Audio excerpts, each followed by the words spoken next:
Everyone, hello everyone.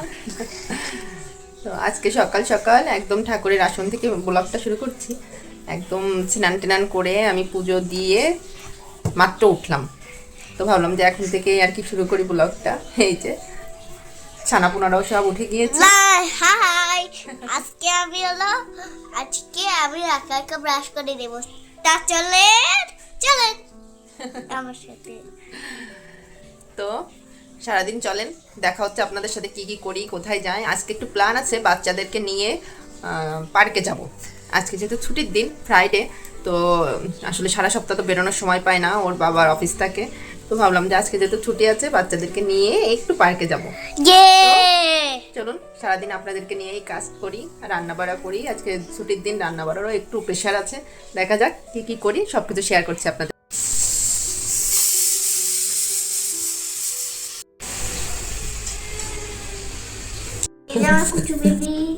এই যে এখন আমরা খেতে বসেছি। এই যে আমাদের খাবার রেডি, তাই না? এই আমরা তিনজনই বসেছি এখন, আর ওই যে তাদের বেবিও বসেছে আমাদের সাথে। এই যে আমার কুচু কুচু বেবি, এই যে আমার কুচু কুচু বেবি, এই যে বেবি, সবাইকে হাই করে দাও। হাই হাই হাই করে দাও বেবি সবাইকে। হাই করে দাও বেবি, হাই করে দাও। তোমরা তোমরা তোমরা খেয়েছো? তোমরা খেয়েছো? আমরা এখন খেয়ে নেবো তাড়াতাড়ি, তাই না? হ্যাঁ, কাবুস টুবুস কাবুস টুবুস কাবুস টুবুস কাবুস টুবুস।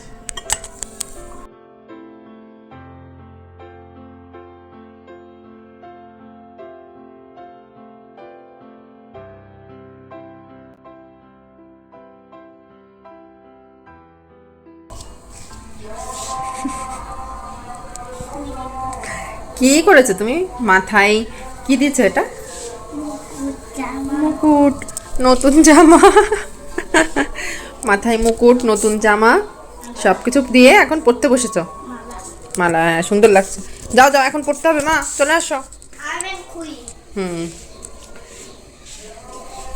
ভেবেছিলাম ছেলেকে ঘুম পাড়িয়ে রেখে কিছুটা কাজ হয়তো আগিয়ে রাখতে পারবো রান্নার, কিন্তু কিসের কি, রান্নাঘরে এসে দুই একটা কাজ করতে না করতেই ছেলের আমার ঘুম শেষ। আসলে ওর সব দিনই ঘুমটা ভীষণ পাতলা। ওই আমি যদি একটু কাছে থাকি তাহলে একটু ঘুমাবে, না হলে সে 5 মিনিট 10 মিনিট হাইয়েস্ট 20 মিনিট সে একা একা ঘুমাবে। এই যে আমি রান্নাঘরের কাজ একটাও করতে পারিনি, কিন্তু তার ঘুম ভাঙা কমপ্লিট। তো ভাবলাম কি আর করা, প্রতিদিন যেভাবে করি সেভাবেই আজকে তাকে নিয়েই রান্নাটাই শেষ করি। আসলে অন্য দিনগুলো একরকম, কিন্তু যেদিন ভাবি যে একটু ভিডিও করব, সেদিন তো একটু কাজ যেটা 5 মিনিটে শেষ হতো সেটা শেষ করতে একটু বেশি সময়ই লেগে যায়। এই জন্য বাচ্চারা যদি ঘুমিয়ে থাকে তাহলে একটু কাজ করতে সুবিধা হয়, কিন্তু তা তো আর হওয়ার উপায় নাই। ছেলের আমার ঘুম একদমই পাতলা, তো বসে না থেকে ওকে নিয়েই আজকে রান্নাটা শেষ করি। বাচ্চারা তো এরকম মা পাগল হয়ই, তাই না? আর আমি যেহেতু একা মা, মানে সারাদিন ওরা আমাকেই শুধু বাসায় পায়, আর বাবা তো সকাল হলেই অফিসে চলে যায়, আর আসতে আসতে সেই রাত। তো সারাদিন ভরে ওদের আমি ছাড়া আর কোনো যাওয়ার অপশন নাই, তাই সারাদিন ওদেরকে আমার এন্টারটেনমেন্ট করেই সব কিছু মেনটেন করা লাগে। আর বাচ্চা মা বলতে অজ্ঞান, সব বাচ্চাই এমন হয়। তো আমি এখন ইউজড হয়ে গিয়েছি, ওদেরকে নিয়ে সব কিছু সামলাতে পারি, যদিও কষ্ট হয়ে যায়, কিন্তু তারপরও ওই দিন শেষে ঠিকই সব কিছু ম্যানেজ হয়ে যায়। আর মা যতক্ষণ হয়েছি এটুকু কষ্ট তো সহ্য করতেই হবে, তাই না? মা ডাক শোনা তো আর এত সহজ না। তো আমার ছেলেটা তো এখনো ছোট, এখনো সেভাবেও নিজের ওপিনিয়নগুলো প্রকাশ করতে পারে না, যেটা মেয়ে পারে। তারপরও ছেলে মানে দুই একটা কথা বলে, এখন দুটো শব্দ, এতদিন তো একটা করে শব্দ বলতো, কিন্তু এখন দুটো করে শব্দও বলতে পারে, যেমন ভাত খাবো, জল দাও, এখানে এসো, এগুলো দেখেই জানি খুব বলে, বাবা কোথায়। কিন্তু ওই যে বললাম মেয়ে, তার তো এখন বিভিন্ন ওপিনিয়ন তৈরি হয়েছে। সকালে বলবে মা এটা খাবো, আবার দুপুরে বলবে মা ওটা খাবো। তো আজকে তার আবদারে রান্না করা হয়েছে পোলাও আর মাংস। যেহেতু ছুটির দিন, ছুটির দিন বাচ্চাদের একটু বায়নাও থাকে বেশি। আর আমি এখন দেখেছি একটা জিনিস ভীষণভাবে, যে ওর বাবা বা আমি ছেলের কাছে ওপিনিয়ন নিই, যে বাবা তুমি কি খেতে চাও, তো ও তো ওইভাবে বলতে পারে না, তারপরও বলে যেটা ইচ্ছা ওর। কিন্তু মেয়ের কাছে ওর বাবা বাজারে যাওয়ার আগে প্রতিদিনই মেয়ের কাছে শুনবে, বাবা কি খাবে বলো, কি মাছ আনবো। তো ও ওর ইচ্ছা মতো বলে। আবার আমিও রান্না করার সময় শুনি, মনে কি খেতে চাও বলো, আজকে কি রান্না করব। ওর তো পোলাও পছন্দ, চিকেন পছন্দ, তো ওটাই বলবে যে হ্যাঁ পোলাও রান্না করো, চিকেন রান্না করো। তো একটা সময় পরে গিয়ে দেখা যায় আসলে হ্যাঁ বাচ্চার মা বাবারা বাচ্চা কেন্দ্রিকই তাদের জীবনটা হয়ে যায়, তাই না? আমাদের মা বাবাদেরও কিন্তু এরকমই ছিল, আমাদের কাছে এই সব কিছু শুনতো। তো এখন মনে হয় যে সেই দিন দিন মা বাবাদের সেই জায়গাটাই ফিরে যাচ্ছে। শেষ করে নিয়েছি, আর আমার সবচেয়ে বড় যে কাজ ছেলে আর মেয়েকে খাওয়ানো, প্রথমেই ভাবলাম সেই কাজটা আগে শেষ করি। ছেলেকে আমি মাঝে মাঝে খেতে দিই হাতে, কিন্তু পুরোটাও ওইভাবে খেতে পারে না, সেজন্য আমি খাইয়ে দিই। আর মেয়েকে ও খেতেই চায় না হাত দিয়ে, ভাত জিনিসটা একদমই খেতে চায় না ও হাত দিয়ে শুরু থেকেই। তো ভাবি ঠিক আছে, সমস্যা নেই, ছোট মানুষ, খাইয়ে দিই, যখন সময় হবে এমনিই পারবে। সবাই তো এইভাবেই শেখে, তাই না? কু কু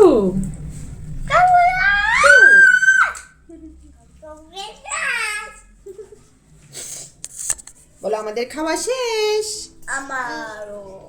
আমাদের খাওয়া শেষ, এখন মা খাবে, তাই না?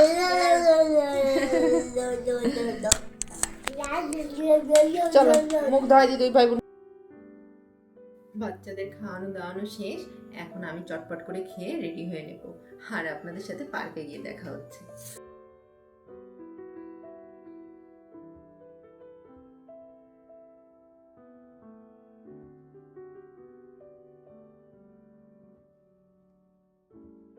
এই পার্কটা ভীষণ বড়, আর সব বয়সের সবাই, বড়রাও যেমন মজা পায় তেমন বাচ্চারাও, বিভিন্ন রাইডও আছে। ওরা এতক্ষণে সব রাইডেই উঠলো, ভীষণ খুশি আজকে বাচ্চারা। আর তো ধুলো বালিতে একদম ধুলো বালিতে একদম ভরে গেছে দুইটাই, আরে বাবার সাথে বল নিয়ে খেলা করছে সবগুলো, খুব মজা করেছে আজকে। এই পার্কটা কৌশিকের একদম অফিসের কাছে, ওই ওর অফিস থেকে হেঁটে আসলে বড় জোর 10 মিনিট লাগবে, একদম কাছে। ওরা তো মাঝে মাঝে নাকি যায় দুপুরে লাঞ্চের পরে হাঁটতে, তো সেখান থেকে ও জেনেছে যে এখানে সুন্দর একটা পার্ক আছে, তারপর থেকে ছেলে মেয়েকে নিয়ে আমরা এখানেই আসি মাঝে মাঝে। এত ভালো, আশেপাশের অনেক মানুষ আসে ছুটির দিনগুলোতে, আর বাচ্চারাও খুব এনজয় করে এখানে এসে।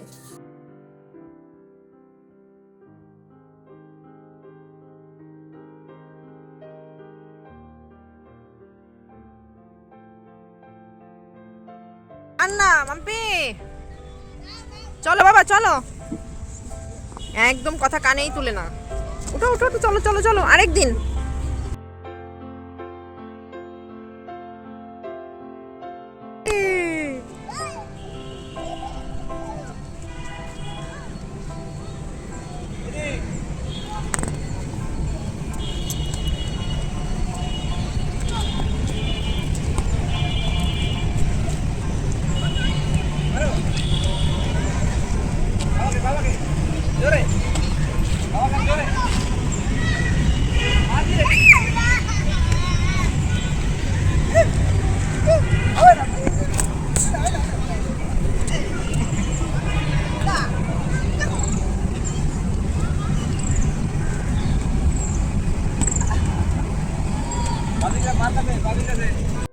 সারাদিন বাচ্চাদের সাথে আমাদের ভীষণ সুন্দর একটা দিন কাটলো, হই হই করে যেন কেটে গেল পুরোটা দিন। আর বাচ্চারা এত খুশি হয়েছে, ওদের সাথে সাথে আমরাও ভীষণভাবে এনজয় করেছি আজকের দিনটা।